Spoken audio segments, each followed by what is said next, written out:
report yesterday about the Clinton Foundation is the Hill's John Solomon. This article means to me that if all that evidence, 6,000 pages, is that total? That's right, 6,000 pages, 95 exhibits. 95 exhibits. Okay, so now the question is, why don't we go through what they found and why we are here and why they have not been under more fire? Yeah, I think first of all, it's interesting who they are, who made this complaint. These are former experts for the Drug Enforcement Agency, for the U.S. Attorney's Office in Connecticut, for major compliance, for major Wall Street firms. These are people that live and breathe tax law and good governance, and they put together this complaint. They assembled a lot of internal documents from the Clinton Foundation. Perhaps most importantly, 2 legal reviews that the Clinton Foundation did on itself. And what they found is that the Clinton Foundation itself, its own lawyers, warned that there was a strong possibility that donors were being made.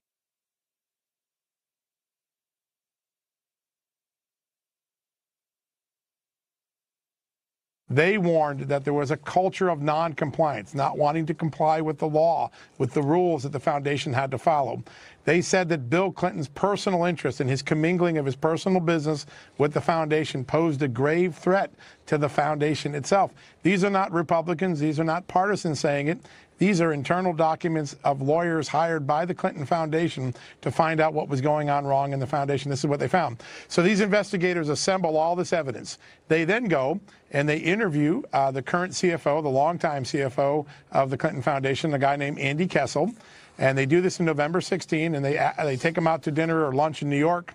And they begin asking him, hey, are there problems here? And according to their memo, their interview memo after they met with him, Kessel makes several spontaneous claims that he can't control Bill Clinton, that people have been trying to stop him from commingling personal business with the foundation, but nobody can control him. And he makes the most provocative of statements, allegedly, if you believe this memo, in which he says, I know where all the bodies are buried at the Clinton Foundation. So they assemble all this evidence. They give it to the IRS in August 16. They give it to the Maine Justice Department of Donald Trump's Justice Department in October 2017.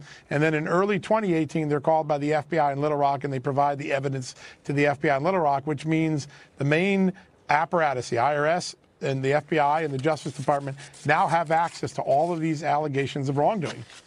What is happening? I mean, look, John, you were talking about 6,000 pages, 95 exhibits, a 48-page submission. And the evidence, as I read in your article, seems overwhelming and incontrovertible here. How has it been sitting for a year, especially in light of we already know the issue of Hillary's violation of the Espionage Act by having that mom-and-pop shop server we had top secret, classified information on it. That's a violation of the Espionage Act, obstructing justice as it relates to how she deleted emails, washed her hard drive clean, and had devices broken up.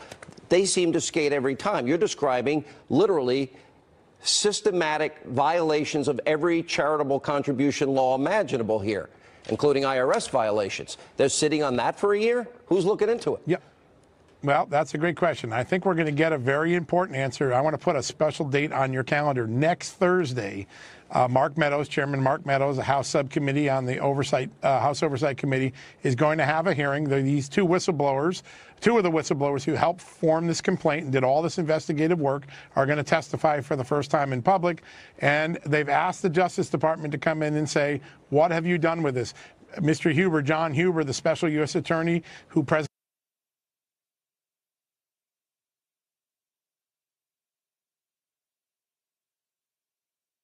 Bob Mueller spent tens of millions of dollars. What have you done to look at these allegations? And we may get our first answer in public to what the Justice Department has done. Now, we have some hints in my story. We know that the FBI not only had contact with these whistleblowers, but I am able to confirm from Clinton Foundation sources that Kessel, the CFO, the guy who ran the finances, was interviewed by the FBI in 2017. We know that Doug Campbell, the undercover informant for the that was undercover in the Russian nuclear, he was interviewed by the same Little Rock FBI. Yeah, Uranium One informant. So we do see some activity, and if I had to guess from my reporting, if there is action going on, it's centered in Little Rock, Arkansas. But for the first time time, Congress is going to put the Trump Justice Department's own officials, their feet to the fire, and we're going to get an answer. Have you done anything? How much have you spent on this? Is there illegality, or should we drop this line of inquiry with the Clinton Foundation? Next Thursday could be the day we get our answer. The people that you've spoken to on the legal side, do they see laws violated? They do. And so I sent this to a half dozen former FBI, IRS experts who focused in charity fraud and financial fraud. And all of them said to a T, if this walked into my door, it would give me a predicate for opening a criminal investigation of the Clinton Foundation and perhaps individuals inside of it. Every one of them said that. I think one of them, Jeff Danik, very well-known, decorated FBI agent, made some of the most complex financial fraud cases in the history of the Bureau, said, I would open up on this in a second based on what these good investigators put together in this private document. Back-to-back huge bombshells by John Solomon. We're going to have you back tomorrow and the rest of the week to